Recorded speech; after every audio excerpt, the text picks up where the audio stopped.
በስመ አብ ወወልድ ወመንፈስ ቅዱስ አሃዱ አምላክ። ዝኸበርኩም ህዝበ እግዚአብሔር ነዚ ቅድስቲ ቤተ ክርስቲያን ትህቦ አገልግሎት ኣብዘት ዘለኹም ኩርናዓት ዓለም ኮንኩም ብኣንቃዕድዎን ብጥብዓትን ትከታተልዎ ዘለኹም ቅድስቲ ቤተ ክርስቲያን እሴተ ጻድቃን ኣስበትሑታን ይኽፈልኩም ትብል ንኹሎም በዚ ሰዓት እዚ ኣብ ፀበባ ኣብ ፀገም ኣብ ሽግር ንዘለዉ ረህዋ ሰላም ቅሳነት ዕረፍቲ ሃቦም ኣብ ቤት ማእሰርቲ ንዘለዉ ምውፃእ ሓራ ይፍጠረሎም ብሞት ስጋ ንዝተፈልዩና ገነት መንግስተ ሰማያት ሃገረ ቅዱሳን የዋርሶም ኣብ መሪር ሓዘን ንዘለኹም ከዓ ደበሳ ቅዱሳን ይደብስኩም ንኩላህና ከዓ ዘስተውዕል ኣእምሮ ሂቡ መወዳእታና የፀብቐልና። ዝኸበርኩም ህዝቢ እግዚአብሔር ንዓይ ንህዝቡ ዝኸውን ንበረኸት ዝኸውን ንተስፋ ዝኸውን ንንስሓ ዝኸውን ንድሕነት ዝኸውን ቃሉ ህያው ቃል ክህበኒ ኣብ ጸሎት ክትዝክሩኒ እናተማሕፀንኩ ንኩላህና ከዓ ዝሰምዓ ናይ ኣእዛን መንፈስ ዝዓቁር ጥቕጡቕ ልቢ ዘስተውዕል ሰናይ ሕሊና ክህበና ናይ እግዚአብሔር ቅዱስ ፈቃድ ይኹነልና። ዝኸበርኩም ህዝበ እግዚአብሔር ኣብ ዝሓለፈ ግዜና ከም ፈቃድ እግዚአብሔር ሓቀኛ መንፈሳዊ ኣገልግሎት ብሚዛን ሕጊ እግዚአብሔር ዝብል ቀዳማይ ክፋል ርኢና ነርና። ሎሚ ከዓ ከም ፈቃድ እግዚአብሔር ካልኣይ ክፋል ክንርኢ ኢና። ንባብ ናይዚ ኣርእስትና እዚ ካብ መዝሙር ዳዊት ካብ መዝሙር ዳዊት ምዕራፍ 19 ቁፅሪ 7 ክሳብ ፍጻሜ ኮይኑ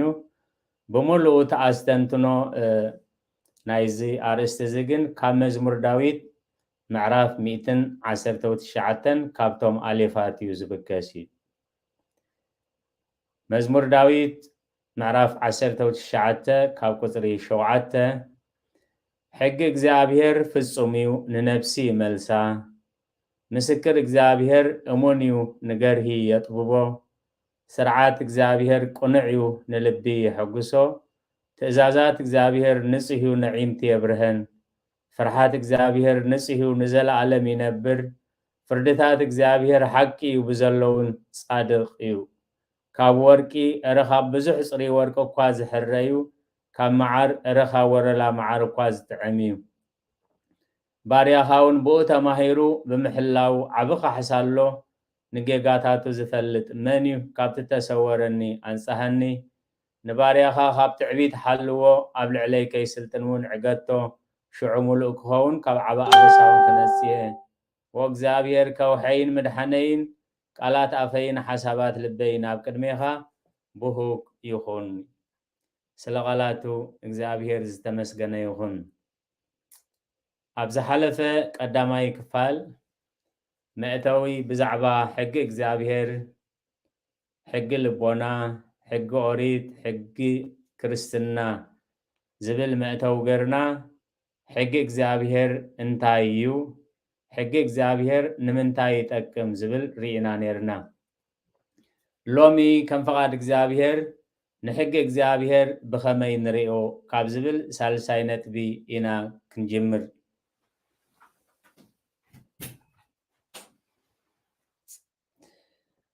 ኣብ መዝሙር ዳዊት ምዕራፍ 119 ቁፅሪ 18 ኣብ ሕግኻ ተኣምራት ክርእስ ኣዒንተይ ክፈተለይ ኣብ ሕግኻ ተኣምራት ክርእስ ኣዒንተይ ክፈተለይ ብዛዕባ ኣዒንቲ ስጋዊ ነገር እዩ ዝርኢ ኣዒንቲ ልቢ ኣዒንቲ መንፈስ ግን መንፈሳዊ ነገር እዩ ዝርኢ ስለዚ ልቢ ኣምላኽ ዳዊት ኣብ ሕግኻ ተኣምራት ክርእስ ኣዒንተይ ክፈተለይ እናበለ ንሕጊ እግዚአብሔር ቅድሚ ምትግባሩ ብዛዕባ ቅድሚ ሕጊ እግዚአብሔር ምፍላጡ ኣብ ሕጊ እግዚአብሔር ብግቡእ ነገር ንጽቡቕ ነገር ንኽርኢ እዚ ጸሎት ዝናብ ኣምላኽ የቕርብ ነይሩ እዩ። ኣብ ካልኣይ ነገስት ምዕራፍ 6 ቁፅሪ 16 ኤልሳዕ እትናይ ዓብይ ናይ እግዚኣብሔር ዓብይ ኣገልጋሊ ዝርዮ ዝነበረን ወደ መዝሙሩ ዝርዮ ዝነበረን ኣረኣያ በበይኑ ነይሩ እዩ። ስለዚ እቲ ወደ መዝሙሩ ጸላእቲ ክቢበዎም ክርበሽ ክጭነቕ ከሎ እቲ ናይ ኣምላኽ ሰብ ግን ኪኖቶም ብስጋ ከቢቦሞም ዘለው ሰራዊት ሰማይ ሰረገላ ሓዊ ርእሲ ስለ ዝነበረ ወደያይ ትፍራሕ ካብቶም ምስኦም ዘለውስ እቶም ምሳና ዘለው ይበዝሑ ኢሉ ከጸናንዖ ከም ዝፈተነ ሓቀኛ ምጽንናዕ ከጸናናዕ እንተኮይኑ ግን እቲ ወደ መዝሙር እውን ኣዒንቲ ልቡኑ ክኽፈተሉ ስለ ዘለዎ እግዚአብሔር ከም ዝሰምዖ ፈሊጡ እቲ ናይ ኣምላኽ ሰብ እግዚአብሔር ዓይኒ ዝመንእሰይ ክፈት ኢሉ ናብ እግዚአብሔር ምስ ጸለየ እግዚአብሔር ከዓ ዓይነት መንእሰይ ከም ዝኸፈተሞ እቲ ናይ ኣምላኽ ሰብ ዝሪኦም ዝነበረ ሰራዊት ሰማይ ክርኢ ከም ዝኸኣለ እዩ ቃል እግዚአብሔር ዝነግረና። ስለዚ ኣዒንቲ ልቦናና ክኽፈት ምእንቲ ከም ኣቦና ዳዊት ኣብ ሕግኻ ተኣምራት ክርእስ ኣዒንተይ ክፈተለይ እናበልና ክንጽሊ ምእንቲ ቅድስት ቤተ ክርስቲያንና ኩሉ ግዜ ሃበነ እግዚኦ ኣኢንተ ኣእምሮ ወትረ ችያከ ይረአያ ወኣእዛነነሂ ቃለ ዘባህቲትከ ይስምዓ ንዓኻ ጥራይ ዝሰምዓ ኣዕዝንቲ ኣዒንቲ ንዓኻ ጥራይ ዝርእያ ኣዒንቲ ንዓኻ ጥራይ ዝሰምዓ ኣእዛን ሃበና እናበልና ክንጽሊ ትምህረና ኢሉ ንሕግኻ እምብዛ ኣፍቀርክዎ ሙሉእ መዓልቲ እውን እስተንትኖ ኣለኹ እዩ። ምፍቃርን ምስትንታንን ንትፈትዎ ነገር ንተፍቅሮ ነገር ምሳኻ ውዒሉ ምሳኻ እንተሓደረውን ኣይትመንዎን ኢኻ ኢሉ። ስለዚ ንሕግኻ እምብዛ ኣፍቀርክዎ ሙሉእ መዓልቲ እውን ከስተንትኖ ኢሉ ኣብ 97 ኩሉ ግዜ ምዕራፍ እንድሕር ዘይጠቂሰ ኣብ መዝሙር ዳዊት 119 እዩ ዘሎ ዝተንትነና ንሕግኻ እምብዛ ኣፍቀርክዎ ሙሉእ መዓልቲ ከዓ ከስተንትኖ እዩ። ኣብ ዝሃለወ ይሃሉ እቶም ናይ እግዚኣብሔር ሰባት ኩሉ ግዜ ብዛዕባ ሕጊ እግዚኣብሔር ክለዓል ከሎ ብዛዕባ ስርዓት ክለዓል ከሎ ብዛዕባ ፍርዲ ክለዓል ከሎ ቅድሚያ ዝገብርዎ ንሕጊ እግዚኣብሔር እዩ። ንሕጊ ዝኻ እምብዛ ኣፍቀርክዎ ካብቲ ፍቅሪ ዝተለዓለ ከዓ ሙሉእ መዓልቲ ኣብ መዓልታዊ መነባብሮ ሂወተይ ከስተንትኖ እዩ። እዚ ኣብ ኒቆዲሞስ ብግብሪ ዝተጠቕመሉ ኣብ ወንጌል ዮሃንስ ምዕራፍ 7:51 ክንሪኦ ከለና እዚ ሕጊ ዘይፈልጥ ህዝቢ ክብሉ ከለው ሕጊ እግዚኣብሔር ምስ ተለዓለ ሕግናኸ ንሰብ ዝገበሮ ከይፈለጠን ዝብሎ ከይሰምዐን ዶ ይፈርዶ ኢሉ በቲ ኣብ ውሽጡ ዘስተንትኖ ዝነበረ በቲ እምብዛ ዘፍቅሮ ቃል እግዚኣብሔር ገይሩ ነቲ ኩሉ ጉባኤ ከም ዘረድኦን ከም ዘረትዖን ይነግር እዩ። ጎይታናን መድሓኒናን ኢየሱስ ክርስቶስ ብዛዕባ ምርኣይ ክሳብ ክንደይ ብፅዕና ከም ዘለዎ ክገልጽ ከሎ ኣብ ወንጌል ማቴዎስ ምዕራፍ 13 ቁፅሪ 16-17 ኣዒንትኹም ግና ዝርእያ ኣእዛንኩም እውን ዝሰምዓ ብዙኣን እየን ብዙሓት ክርእዩ ከም ዝደለዩ ግን ከም ዘይረኣዩ ብዙሓት ክሰምዑ ከም ዝደለዩ ከም ዘይሰምዑ ብዙሓት ይሰምዑ ከም ዝነበሩ ከም ዘይተረድኡ ብዙሓት ይርእዩ ከም ዝነበሩ ከም ዘይለለዩ ናይዚ ኩሉ ሽግር እዚ ከዓ ከምቲ ልበ ኣምላኽ ኢልዎ ዘሎ መንፈሳዊ ዒንቶም ክኽፈት ናብ እግዚኣብሔር ብዘይምሕታቶም መንፈሳዊ ኣእዛኖም ክኽፈታ ናብ እግዚኣብሔር ብዘይምሕታቶም ከምቲ እግዚኣብሔር ክሰምዖ ዝደለየ ዘይምስምዖም ምዃኑ እዩ እቲ ቃል እግዚኣብሔር ዝገልጸልና እዩ። ስለዚ ነዚ ምርኣይ እዚ ሃዋርያ ቅዱስ ጳውሎስ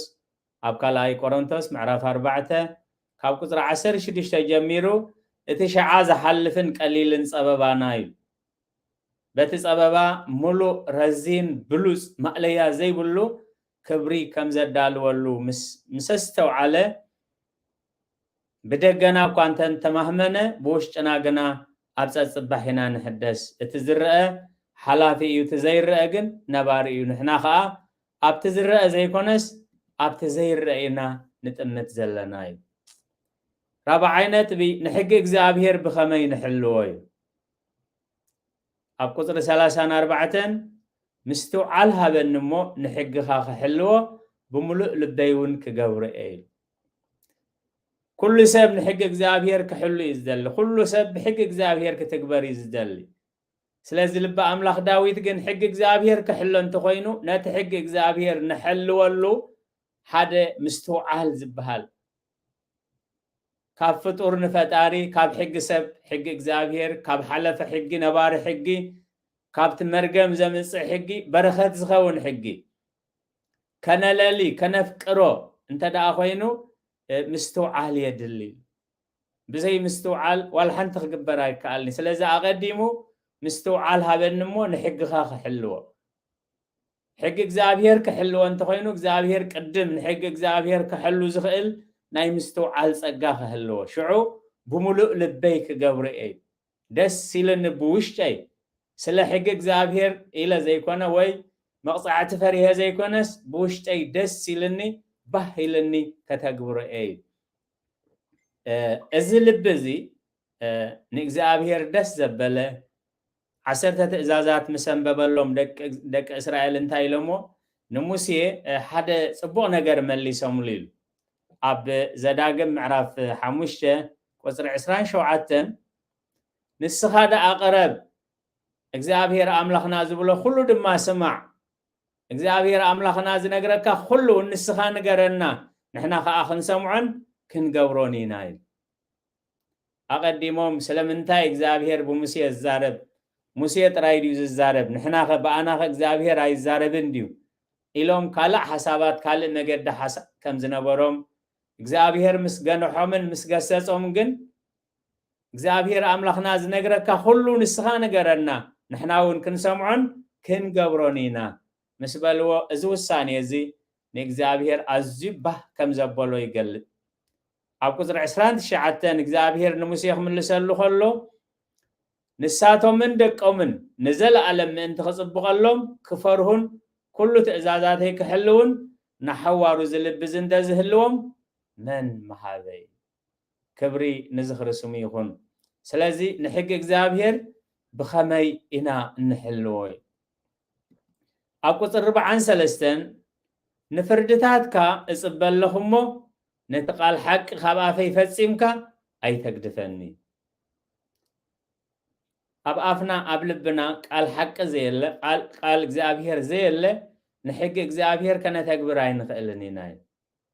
سلازي نحق إغزابير نتكبرلو قال إغزابير سلازي خايو حقنيا منفساو أقلقلوت مس حق إغزابير تتحاحيزو زخيدي نفردتات كاز بلخمو نتقال حق فسيمكا أي تقدفني أنا ونحقها أزوتيره كل جزيه نزل علم كحلوة إيه أبغزي رهوات راي زي كنا أبغزي صباباون أبغزي عوت زي كنا أبغزي ودقتون أبغزي حغوس راي زي كنا أبغزي حغوسون كل جزيل نزل علم كحلوة مخنياتو جميركا زي مودا جميركا زي مفصام سلازلو أنا ونحقها أزوتيره كل جزيه نزل علم كحلوة سلازي ازخهلو تخوين جن نفردتات كاز بلهمو نقال حقي خاب أفي فسيمكا أي تكدفني قال حقي أب أفي ينبر مخنياتو بزيك قال حقي نحق إغزابير كحلو أي كإلنيل أب قصر حمسان حدن تعبيدنياتات أزيو مالاقس أوليلو أنا قنا خاب حقها أي أقلسكوني سلازي حق إغزابير أب أود مهرتنا إغزابير بوتار رهوات رايزي كونس أزيو زنكر أوانن أب أزيو كفؤات سبات أب زبز حوونون حق إغزابير كتكبر كم زلوخ تكبر كم زخيل مهرنا تعبيتنياتات أزيو مالا قصولي أنا قنا خاب حقها أيقلس كوني داقيمو أبسسان حدن أقمار رسيان كببني حقها قنا أيرسعخون سببان تخبده تعبيتنياتات تلا قصولي عمس أنياتات انت فراروحني مكران تقربوا لي أنا قنا حقها أيرسعكم عبد دانيال معرف سلسته قزري 10 شريشان 10 شوعاتن كابتوم سلسته من إسيات إزينا نمهارين بتبعات ملاش كنهبكا عيد ليناني ملاش كنهبكا عيد لينانيو أملاخ من نقافي أملاخنا خنا قفنا انت زي فتوون نحنا قنا أملاخنا عينخ حدن نزا أقميت كايو زلخا سقدوت تبلنا زلخا تاوت كا ኣይንሰግድን ስለዚህ እዚ ክበሃል ከሎ ግን ጉሁር ሓውብ ቅድሚኦም ተቐሪቡ ከም ዝነበረ ይርእይዎ ነይሮም ስለዚህ ከዓ ልበ ኣምላኽ ዳዊት ኣግማድ ረሲኣን ከበበኒ ኣነ ገና ሕግኻ ኣይረሳዕኩን ስለዚህ ሕጊ እግዚኣብሔር ሕማቅ እዋን ስለ ዝኾነ ሎሚ ከምዚ ኢልና ክንሓልፎ ኣለና ከምዚ ሎሚ ከምዚ ኣይበሃሉን እዩ እናመሳመስካ እናመኸናኻ ዝሕለፍ ወይ ዝስገር ከምዘይኮነ በዞም ካብዞም ሰለስተ መንእሰያት ሂወት ውሳኔታት ብተግባር ምሂርና ኣሎ እዩ ኣብ ቁፅሪ 85 እቶም ሕግኻ ኣብ ሕግኻ ዘይነብሩ ትዕቢተኛታት ጉድጓድ ኳዓተለይ ስለዚ ንሕጊ እግዚኣብሔር ከተግብር ክንህቅን ክንሓስብ ክንፍትን ከለና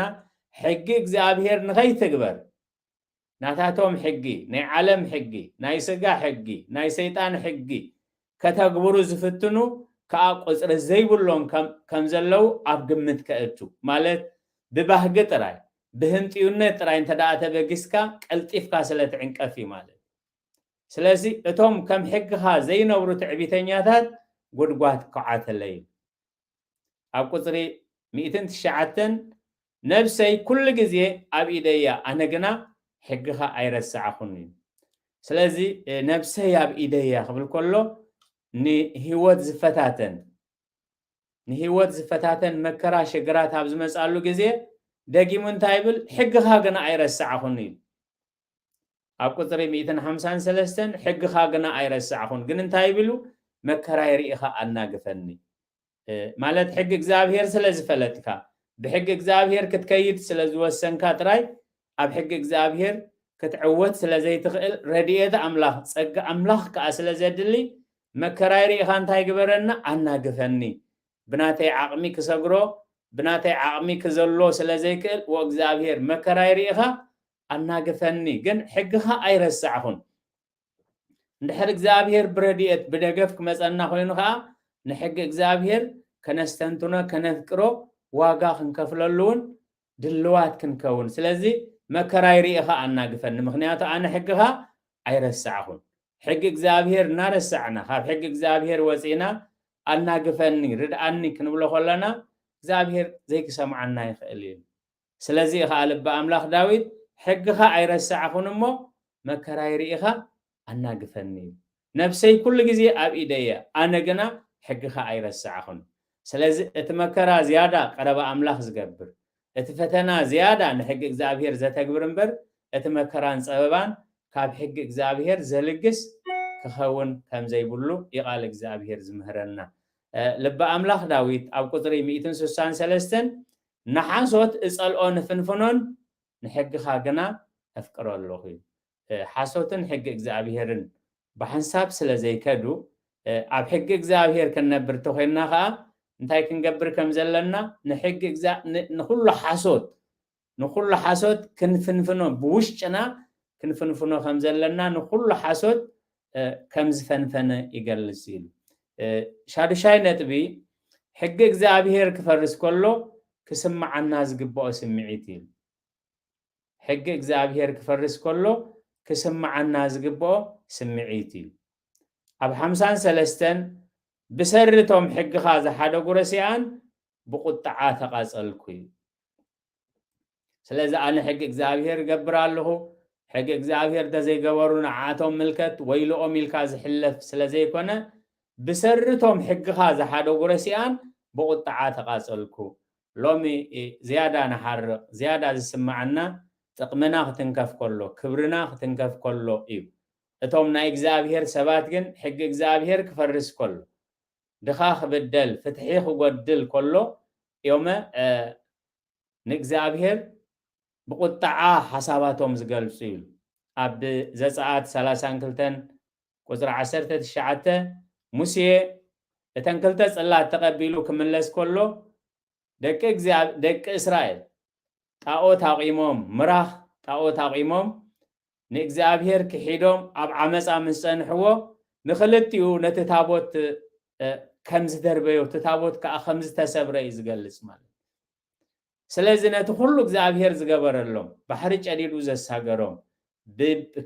ካብ ደመና መና ዝመገቦም ካብ ከውሒ ማይ ዘፈልፈሎም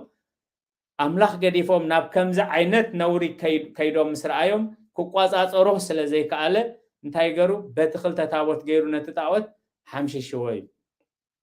تتعوت كبر مخانو قال እግዚአብሔር زحزة مخانو يفلتي لعليو زفلت يلني ግን انتايلو بسرتهم حق هذا حادو قرسيان بقطعة تقاصلكوي سلازي حق እግዚአብሔር እንዳፈረሰ ሁሉ بوازا فزازا كرئه بشللتነት كرئه بنتاي قدسني كرئه كم زي يقولوا اذن تبالكو ازخ انت مصانخه كبحال كم زي قبو بسرتهم حق هذا حادو قرسيان بقطعة تقاصلكوي أسعيبو لب أملاخ داويت أبز معراف زي مالت أب قطري 113 كلتا زلبوم صلاحو حقها قنافته خوي مستن بمعرفة كوناي تخلني خايلو سلازن تايلو كلتا زلبوم صلاحو مصلاء مالت هاي مالتي مالت كاب تخلتا لب وصيوم ناب እግዚአብሔር نخملسو عقمو يقبر مالتي سلازي كلتا زلبوم صلاحو حقها قنا فتوخيل أب قداماي نغس معراف 18 قصر 21 نبي إلياس انت قايلو اسكما ازيونو تهانكسو بكلين جغياتيكم نت حزبي يداناغرو سلازنبرو اندا كابن إلزابيلن نعاتهم زساسيو خا نبيات حسوت سلازنبرو اتني املاخ سب قريبو اسكما ازيونو تهانكسو بكلين جغياتيكم سلمك سامعاسيهم بخلت اجر تحنكسو እግዚአብሔር ተኮይኑ አምላኽ ነእግዚአብሔር አምልኹ በዓል ተኮይኑ አምላኽ ካ ንበዓል አምልኹ ውሳኔኹም አፍልጡ ኢሉ ኣብ ቅድሚ ኤልሳዕ ከም ዝቀረበ ነቲ ዘቅረበሉ ሕቶ ካ እስኪ መን እዩ አምላኽ ዘምልኽ ሓቀኛ አምላኽ ናይ መን እዩ ንመን እዩ እግዚአብሔር መስዋዕቱ ዝቅበለሉ ዝምልሰሉ ዝብል ሓሳብ ምስ ኣቅረበ ኣብ ቅድሚ ኣክዓብ ቅቡል ኮይኑ ተረኺቡስ ነቶም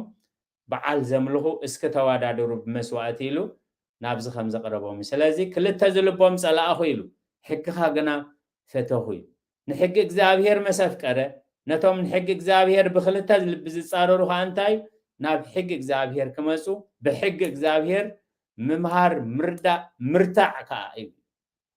أقطري 220 حقها فريسوم يوم مويلو إجزابير زقبرو لجزية إيه حقها أفريسوم يومو እግዚአብሔር ዝገብረሉ ጊዜ እዚ ስለዚህ እቶምና እግዚአብሔር ሰባ ሕግ እግዚአብሔር ምስመሃሩ መገደ እግዚአብሔር ምሰርአዩ አሞንጎ ሐሶትን ሐቅን ዘሎ አሞንጎ በረኻትን መርገምን ዘሎ ምሰርአዩ እቲ ህዝቢ እንደዘይ ተመሊሱ እንታይም ዝገብሩ እቲ ፍርዲ ንእግዚአብሔር ይህብዎ ኣብዘህልቁ ምዕራፍ 16 ቁጥር 29 لك نبيات موسى انت ايدبل ازوم سبات زياتهم كما ماوتا كل سب انت ميتهم እግዚአብሔር በአያ ተዛረበን እዚ ዝብሎ ዘሎ ግን ብናቱ ውሳኔ አይኮነን ኒ ቆራሕን ዳታንን ናአቢሮንን ነተ ህዝቢ የታልልዎ ስለዝነበሩ እስከ ናብ ጉባኤ ንዑ አነ እንተ ኮይነ ተጋግየ ዘለኹ አነ ክምለስ እስኻትኩም ኣብ ጌጋ እንተልኹም እስኻትኩም ክትመለሱስ እስከ ንዑና ፍትሕ ንምፃ እስከ ንዑና ህዝብ ንምፃ እስከ ንዑና ፍርድ ንምፃ እስከ ንዑና ምርድዳእ ንምፃ ኢሉ ክፅውዖም ከሎ ኣይንመፅን ካብ ግብፂ ምድሪ ተስፋ ንዘይተእትወና ሓለቓ ንክትከውን ኢልካ ካብ ምድሪ ግብፂ ውፅኢኻ ኣብዚ ምድሪ በዳ ደርቢኻና ሕጂ ከዓ ትፅዋዓና ዘለኻ ክትቀትለና ኢልካ ኢኻ ስለዚ ኣይንመፅን ኢና ኢሉ ኩሉ ትክገብሮ ዝግብኦ ምስ ገበረ እንታይ ኢሉ እዞም ሰባት እዚኣቶም ከመማውታ ኩሉ ሰብ እንተ ደኣ መይቶም እግዚአብሔር በአይተ አይተዛረበን እግዚአብሔር አይላኸንን አነ ልኡኽ እግዚአብሔር አይኮንኩን እዚ ሊቀ ነቢያት ሙሴ ካብ ባዕሉ ክብሎ አይክእልን እንታይ ዳ እግዚአብሔር ዘቀመጠሉ ውሳኔ እግዚአብሔር ስለዝረአየ ውሳኔ እግዚአብሔር ስለዝተረድአ ልክዕ ከምቲ ኣብ ወንጌል ማርቆስ ምዕራፍ 16 ቁፅሪ 20 ተጻሒፉ ዘሎ እግዚአብሔር ምስኣቶም ይገብር ነቲ ቃል ከዓ ብዘሰንዮ ተኣምር የጽንዖ ነበረ እንዘ እግዚ ይረድ ወያጸንዕ በቃል ዘይተሉ ስለዚህ ሕግኻ ኣፍሪሶም እዮም እሞ እግዚአብሔር ዝገብረሉ ጊዜ ሕጂ እዩ ስለዚህ ሕግ እግዚአብሔር ክፈርስ ከሎ እቶም ናይ እግዚአብሔር ሰባት بإግዚአብሔርና ተመርሑ ውሳኔ ይውስኑ እዚ ከዓ ነቶም ዝጋገዩ ዘለው ደው ንምባል ነቲ ካልእ ዝስዕቦም ዘሎ ከዓ ካብ ጌጋ ተረዲኡ ካብ ጌጋ ንኸድሕን እዩ ኣብ ቁፅሪ 136 ሕግኻ ኣይህልውን እዮም እሞ ኣዒንተይ ወሓዚ ማይ የፍስሳ ኣለዋ እዩ ኩሉ ግዜ እቶም ናይ እግዚኣብሔር ሰባት እቲ ህዝቢ ካብ እግዚኣብሔር ክወፅእ ከሎ እቲ ህዝቢ ኣንጻር ሕጊ እግዚኣብሔር ክኸይድ ከሎ ለይትን መዓልትን ብጸሎት ናብ እግዚኣብሔር ይድፉ እዩ ስለዚ ዘይሰምዕ ህዝቢ እዩ ርጉም ህዝቢ እዩ ነጊርናዮ ምስማዕ ዓብዩ ነጊርናዮ ነፂግና ዘይኮነስ ናብ እግዚኣብሔር ብጾምን ብጸሎትን ብንብዓት ስለ ህዝቦም ስለ ወገኖም ስለቲ ዝጠፍእ ዘሎ እንታይ ይገብሩ ብንብዓት ናብ ብብኽያትን ብምህልላን ኣብ ቅድሚ እግዚኣብሔር ስለ ህዝቦም ይቆሙ እዩ ሕግኻ ኣይህልውን እዮም እሞ ኢሉ እንታይ ኢሉ ኣዒንተይ ወሓዚ ማይ የፍስሳ ኣለዋ ሕጊ እግዚኣብሔር ስለ ዝፈረሰ ሕጊ እግዚኣብሔር ስለ ዝተጋህሰ ሎሚ እዚ ሓሳብ እዚ ሎሚ እዚ ርድኢት እዚ ሎሚ እዚ ፀጋ ዝክህበና ከምቲ ቃል እግዚኣብሔር እዚ ልቢ እዚ ክህልዎምሲ መን መሃበ ዝበለ ኣብ ኦሪት ዘዳግም ቀዲምና ዝረኣናዮ ሕግኻ ኣይህልውን እዮም እሞ ኣዒንተይ ወሓዚ ማይ የፍስሳ ኣለዋ እዩ ኣብ ኤርምያስ ምዕራፍ 9 ቁፅሪ 1 ኣዒንተይ ዒላማይ እንተዝኸውን እዩ እቲ በኻይ ነቢ ዘብሎ ኣዒንተይ ዓይኒ ማይ እንተዝኸውን እዩ ካብ እግዚኣብሔር ተዘይተመልሾም ንባቢሎን ክወርዱ ምዃኖም ንጨካናት 70 ዓመት ከገዝኡ ምዃኖም ነጊርዎም ምስማዕ ዓብዮም ኣብቲ መከራ ምስ ኣተው ግን ነጊረዮም ስለ ዝኣበዩ ናቶም ውሳኔ ኣይበለን ነቢ ኤርምያስ ነቲ ረህዋ ገዲፉ ናብ ፀበባ ዝመረፀ ብርሃን ገዲፉ ፀላም ዝመረፀ ሓቂ ገዲፉ ሓሶት ዝመረፀ ቅድስና ገዲፉ ርክሰት ዝመረፀ እግዚኣብሔር ገዲፉ ሰይጣን ዝመረፀ ህዝቢ ነዚ ህዝቢ እዚ ክበኽየሉ ነዚ ህዝቢ እዚ ክነብዓሉ ነዚ ህዝቢ ናብ እግዚኣብሔር ክልምነሉ ነዚ ህዝቢ እዚ ምሕረት ክልምነሉ ኣዒንተይ ዕላማይ እንተዝኾና እቲ ዝበኸዮ ብኽያት ዝነበዖ ንብዓት እኹል ኣይነበረን ስለዚ ኣብ ሓድሽ ኪዳን እውን ሐዋርያ ቅዱስ ጳውሎስ ነዚ ሓሳብ እዚ ነዚ ሰናይ ገብሪ እዚ ደጊፍዎ ዘሎ ኣብ ሮሜ 9:1 ብዛዕባ ህዝቡ ክሓስብ ከሎ ቅንዓት ከም ዘለዎም ይፈልጥ እየ ኢሉ ቅንዓት ከም ዘለዎም ኣብ ሓቀኛ ዝተመስረተ ቅንዓት ግን ኣይኮነን እዩ ስለዚ ኣነ ድሒነ ብምልኦም ህዝበይ ካብ ዝጠፍኡ ኢሉ ኣነ ካብ ክርስቶስ ውጉዝ ኮይነ ህዝበይ እንደዝድሕኑለይ እቲ በጃ ምሕላፍ ዝበሃል ብስጋ ጥራይ ዘይኮነ እቶም ቅዱሳን እግዚኣብሔር እቲ መንፈሳዊ ህይወት ከይተረፈውን እቲ ኣለኒ ዝብሎ ዝፅበዮ ተስፋ መንግስተ ሰማያት እውን እንተኾነ ካብ ኣነ በይነይ ድሒነ ህዝበይ ብምሉእ ዝጠፍእ ኢሉ ልቢ ኣምላኽ ዳዊት ኣነ ካብ ክርስቶስ ውግዝ ኮይነ ልክዕ ሊቀ ነቢያት ሙሴ እውን ነዚ ሓሳብ እዚ ኢሉ ካብቲ ፅሒፍካኒ ዘለካ መፅሓፍ ህይወት እንታይ ግበረኒ ኢሉ ፈሓቐኒ ኢሉ ነዞም ህዝቢ እዚኦም ዘይትምሕሮም ነዞም ህዝቢ እዚኦም ምሕረት ዘይትገብረሎም እንትኾንካ ንዓይ እውን ካብቲ ፅሒፍካኒ ዘለካ መፅሓፍ ህይወት ፈሓቆኒ ስለዚ ቅድስት ቤተ ክርስቲያን ሊቀ ነቢያት ሊቀ ሃዋርያት ሊቀ መናንያን ትብሎኒ ሊቀ ነቢያት ሙሴ ምክንያቱ ሊቀ ሃዋርያት ኣብ ጉባኤ ደብረ ታቦር ኣብ ጉባኤ ሃዋርያት ምስ ጎይታ ስለ ዝተሳተፈ ካብቲ ፅሒፍካኒ ዘለካ ኢሉ ከዓ ናይ ምድሪ ጥራይ ዘይኮነ ናይ ሰማይ ናይ ስጋ ጥራይ ዘይኮነ ናይ ነፍሲ ስለዚ ሐዋርያ ቅዱስ ጳውሎስ ኣብ ሮሜ 9:1 ኣነ ካብ ክርስቶስ ውጉዝ ኮይነ ህዝበይ ክድሕኑለይ ኢሉ ብዛዕባ ህዝቡ እዚ ዓይነት ንብዓት እዚ ዓይነት እዚ ጸሎት እዚ ዓይነት እዚ ምህልላ ነይሩ ስለዚ ከዓ ኢሉ ብኣምላኽ ዳዊት ሕግኻ ኣይሕልውን እዮም እሞ ኣዒንተይ ወሓዚ ማይ ኣፍሰሳ ኢሉ እቲ ምእንትኦም ዝገብሮ ጸሎትን ምህልላን እዩ ኣብ ቁፅሪ 149 ከም ሳህልኻ ድምፀይ ስማዕ ወእግዚአብሔር ከም ፍርድኻ ህያው ግበረኒ ንሕሰም ዝስዕቡ ይቐርቡ ኣለው ካብ ሕግኻ ከዓ ረሓቑ ኢሉ ከም ሳህልኻ ድምፀይ ስማዕ ወእግዚአብሔር ከም ፍርድኻ ህያው ግበረኒ ንሕሰም ዝስዕቡ ይቐርቡ ኣለው ካብ ሕግኻ ረሓቑ እቶም ናይ እግዚኣብሔር ሰባት ሽግርን ፀበባን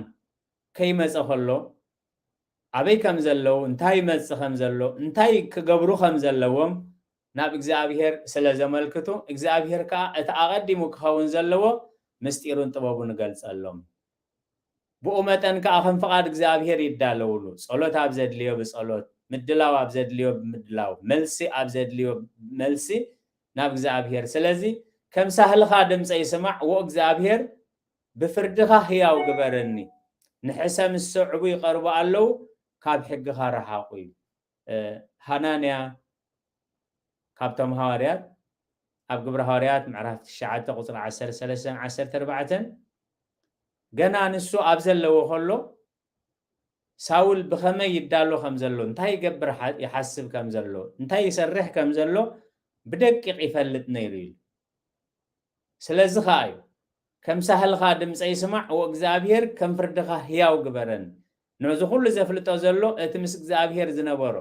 ጾምን ጸሎትን እቲ ናብ እግዚኣብሔር ዝሓቶ ዝነበረ ስለዚ ከዓ ብዛዕባ ሳውል ምስ ተነግሮ እዚ ሰብ እዚ ንቅዱሳን ካብ ብዙሕ ነገር ዝገበረ ሕጂ እውን መምፂኡ ናብዚ ዝመፀሉ ዘሎ ስልጣን ወሲኹ ድላይ ዘግብሮ ስልጣን ወሲኹ ንቤተ ክርስቲያንካ ከሳቂ ዝመፅእ ዘሎ ሰብ እዩ ስለዚ ብግቡእ ተረዲኡ ነበረ እዩ ስለ ቃላቱ እግዚኣብሔር ዝተመስገነ ይሁን ናይ መወዳእታን ሻውዓይ ነጥብና ምርጫ ሕጊ እግዚኣብሔር ልዕሊ ምርጫ ብሩርን ወርቅን እዩ ኩሉ ግዜ እዚ ሓሳብ እዚ ንሕጊ እግዚኣብሔርን ነገልግሎትን ዝብክል ዓብይ ሕማም እዩ ማለት ስጋዊ ባህጊ ፍቅሪ ንብረትን ወርቅን ንብሙሉእ እውነት መንፈሳዊ ኣገልግሎት ዘባላሹ ነገር ስለ ዝኾነ ልበ ኣምላኽ ዳዊት እንታይ ኢሉ ኣብ ቁፅሪ 72 ካብ ኣላፍ ወርቅን ብሩርንሲ ሕጊ ኣፍካ ሕሸኒ ኣብ ካልኣይ ነገስት ምዕራፍ 5 ቁፅሪ 15-16 ኤልሳዕ እቲ ናይ ኣምላኽ ሰብ ብጸጋ እግዚኣብሔር ንንእማነት ሰሪያዊ ናብ እግዚኣብሔር ኣቕሪቡ ኣብ ሩባ ዮርዳኖስ ተሓፂቡ ካብ ለምፁ ምስ ነፅሀ እንታይ ገሩ ወርቅን ብሩርን ጨርቅን ሒዙ እንሆ ዝገፀ በረኸት ኣምፂልካ ኣለኹ እዩ ዝብሎ እዩ ስለዚ ኤልሳዕ ግን እንታይ ብሎ ንሱ ግና እቲ ኣብ ቅድሚኡ ደው ኢለ ዘለኹ ህያው እግዚኣብሔር እዩ ከይቅበለካ በለ ንሱ ድማ ክቕበሎ ግድበሎ ንሱ ግና ኣበዮ እዩ ስለ ቃላቱ እግዚኣብሔር ዝተመስገነ ይሁን ልክዕ እዚ ሓሳብ እዚ ኣብ ግብረ ሃዋርያት ምዕራፍ 8 ቁፅሪ 20 ሲሞን ንሃዋርያት ወርቃ ኣምፅኡ ከምቲ ንስኻትኩም ኢድኩም ከተንብሩ ከለኹም መንፈስ ቅዱስ ዝወርድ ዘሎ ኣነ ከዓ ኢደይ ከውርድ ከለኹስ እዚ መንፈስ ቅዱስ ዝክወርድ ምእንቲ ኢሉ ወርቅን ብሩርን ምስ ኣምፅኣሉ ሊቀ ሃዋርያት ቅዱስ ጴጥሮስ እንታይ ኢሉ ወርቅኻን ንብረትካን ምሳኻ ይጥፋእ ኢሉ ንሕጊ ንበረኸት እግዚኣብሔር ንጸጋ እግዚኣብሔር ብገንዘብ ብወርቂ ክትገዝኦ ስለ ዝፈተንካ ኢሉ ክንሳሕ ከም ዝገንሖ እዩ ቃል እግዚኣብሔር ዝምህረና እዩ ስለዚ ኩሉ ግዜ ልበ ኣምላኽ ዳዊት ካብ ኣላፍ ወርቅን ብሩርንሲ ሕጊ ኣፍካ ይሕይሸኒ ይህይሰኒ ቃል ኣፉከ እምኣእላፍ ወርቅ ወብሩር ደለወኒ ዝኣህመምከኒ ከማ ኣእምር ኩነንየከ ይህይሰኒ ሕጊ ኣፉከ እምኣእላፍ ወርቅ ወብሩር ነዚ ምርጫ እዚ ስለዚ ምርጫ ሕጊ እግዚኣብሔር ልዕሊ ምርጫን ልዕሊ ምርጫ ብሩርን ወርቅን እዩ ኣብ ሓቀኛ መንፈሳዊ ኣገልግሎት ስለ ዘለና ሓቀኛ መንፈሳዊ ኣገልግሎት ምስ ዝኾነ ረብሓ ምስ ዝኾነ ጠቕሚ ምስ ዝኾነ ስልጣን ምስ ዝኾነ ሻራ ዝተተሓሓዘ እንድሕር ኮይኑ ኩሉ ግዜ መንፈስ ቅዱስ ስለዘይሰምሮ ስለዘይሓብሮ ተዘሪኡ ክፈሪ ተሰሚዑ ክትግበር ዘሎ ተኽእሎ ኣዝዩ ፀቢብ እዩ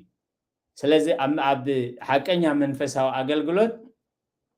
ኩሉ ግዜ እቲ መንፈሳዊ ረብሓ መንፈሳዊ ጠቕሚ ክቅድም እምበር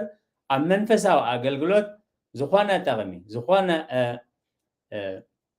ሓልዮት ስጋ ምስ ዝኣቱ ንብምልኡ ነቲ ኣገልግሎት እዩ ዝብክሎ ካብዚ ከምዚ ይሰውረና እግዚኣብሔር ስለዚ ሓቀኛ መንፈሳዊ ኣገልግሎት ብሚዛን ሕጊ እግዚኣብሔር ኣብ ዝብል ኣርእስትና እዚኦም 7 ነጥቢታት ኣብ ዝሓለፈ ክልተ ርኢና ሎሚ ከዓ 5 ርኢና ነዚ ይምልከት ዝኸበርኩም ህዝቢ እግዚአብሔር ሕጊ እግዚአብሔር እንተኾይኑ መምርሒና ብሕጊ እግዚአብሔር እንድሕር ንምራሕ ኮይንና ልክዕ እንታይ ኢልዎ ዘሎ ሕጊ እግዚአብሔር ፍጹም ኢሉ ክንጅምሮ ከለና ሕጊ እግዚአብሔር እንታይ እዩ ሕጊ እግዚአብሔር ፍጹም እዩ እንታይ ከዓ ይገብር ንነፍሲ ይመልሳይ ስለዚ ብሕጊ እግዚአብሔር ፍጹማት ክንከውን ኣብ ቅድሚ እግዚአብሔር ፍጹማት ክንከውን እንታይ ኢልና ዘሎ ከምቲ ሰማያዊ ቦኹም ፍጹም ዝኾነ ንስኻትኩም ከዓ ፍጹማት ኩኑ ካብ ሕጊ እግዚአብሔር ወፂና ሕጊ እግዚአብሔር ገዲፍና ፍጹማት ክንከውን ውሉድ እግዚአብሔር ክንከውን ሓቀኛ አገልግሎት ከነገልግል ብፍጹም ስለዘይከኣል ናህና ስምዒት ናህና ድልየት ናህና ፀገማ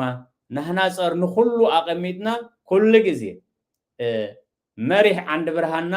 ሕጊ እግዚአብሔር ክኸውን እግዚአብሔር ከንታይ በለ እግዚአብሔር ከንታይ ተዛረበ በሉ ኣብ ነፍሲ ወከፍ ዝመፃና ስምዒት ኣብ ነፍሲ ወከፍ ዝገጥመና ጉዳይ ከም ልቢ ኣምላኽ ዳዊት መከራ እንተኾነ ረህዋ እንተኾነ ፀበባ እንተኾነ ጥቕሚ እንተኾነ ንና እዩ ኣቐዲሙ ዘሎ ንሕጊ እግዚአብሔር ሕጊ እግዚአብሔር ፍጹም እንታይ ከዓ ይገብር ንነፍሲ ይመልሳይ ስለዚ ንባዕላህና ክንምለስ ንህዝብና ክንመልስ ንዝተጋገየ ብቓል እግዚአብሔር ክንመልስ ንዝደኸመ ብቓል እግዚአብሔር ከነበርትዕ ንዝወደቐ ብቓል እግዚአብሔር ከነተንስእ ንዝተሰብረ ብቓል እግዚአብሔር ክንዝንን እንተኾይኑ እቲ እንኮ ኣማራጭ ዘይብሉ እንታይ እዩ ሕጊ እግዚአብሔር እዩ ስለዚ ከዓ እግዚአብሔር ኣብ መንጎ ፈጣርን ፍጡራትን ኣብ መንጎ ፍጡራት ነንሕድሕድናን እንናባበረሉ ሕጊ ሓጊጉ እዩ እዚ ሕጊ ከዓ ሰማያውን ምድራውን ዘለኣለማውን እዩ ምክንያቱ እቲ ሓጋጊ ፍጹም ስለዝኾነ ሕጊ እግዚአብሔር እንታይ እዩ ሕጊ እግዚአብሔር ፍጹም እዩ ካብዚ ክሳብዚ ዝበሃል ኣይኮነን እዩ ስለዚ እግዚአብሔር ቅዱስ ፍቃዱ ኮይኑ ኣብ መድረኽ ደይብካ ብዛዕባ ሕጊ እግዚአብሔር ምዝራብ ምስባኽ ወይ ምምሃር ዘይኮነስ ንሕጊ እግዚአብሔር ክንነብረሉ ከምቲ ልቢ ኣምላኽ ዳዊት ንሕጊኻ እምብዛ ኣፍቀርክዎ ኩሉ መዓልቲ ከዓ ምስትንታነ እዩ ዝበሎ ኩሉ ንሕጊ እግዚአብሔር ብምሉእ ልብና ከነፍቅሮ ሕጊ እግዚአብሔር ፍጹም እዩ ጎይታናን መድሓኒናን ኢየሱስ ክርስቶስ እውን ብዛዕባ ብፅና ክምህር ምስ ሰምዕዎ ሕጊ ሙሴ ከፍርስ መፂኡ ከምኡ ሓስቡ ስለዝነበሩ ንኦሪትን ንነቢያትን ንሕጊ ከፍርስ ኣይመፃኹን ሓንቲ ሕንፃፅ እውን ትኹን እዩ እግዚአብሔር ብዕላማን ዝሰርዖ ሕጊ ሓንቲ ሕንፃፅ እውን ትኹን እግዚአብሔር ሰብ ኣይኮነን ሰብ ሎሚ ዝሰርሖ ፅባሕ ፅቡቅ ኮይኑ እንተዘይተረኣይዎ ፅባሕ ብካሊእ የፍርሶ ብካሊእ ይቀይሮ እግዚአብሔር ግን ሕጊ እግዚአብሔር ግን ፍጹም እዩ ሕጊ እግዚአብሔር ፍጹም እዩ እንታይ ይገብር ንነፍሲ ከዓ ይመልሳ እዩ ስለዚ ህዝቢ እግዚአብሔር ሎሚ ብሕጊ እግዚአብሔር ክንምራሕ ሎሚ ምርጫና ሕጊ እግዚአብሔር ክኸውን ሎሚ ኣሰርና ሕጊ እግዚአብሔር ክኸውን ሎሚ ንዛረቦን ንገብሮን ልክዕ ብሕጊ እግዚአብሔር ክኸውን ሎሚ ንዛረቦን ንገብሮን ክሰማማዕን ክወሃሃድን ምሕረት እግዚአብሔር ኣምላኽናን ጸሎት ኩሎም ቅዱሳን ኣቦታትናን ምስ ኩላህና ይኹን ጽኒልኩም ስለ ዝሰማዕኹምኒ ኣብ ትገብርዎ ጸሎት ኩሉ እግዚአብሔር ይስማዕኹም ስለ ቃላቱ እግዚአብሔር ዝተመስገነ ይኹን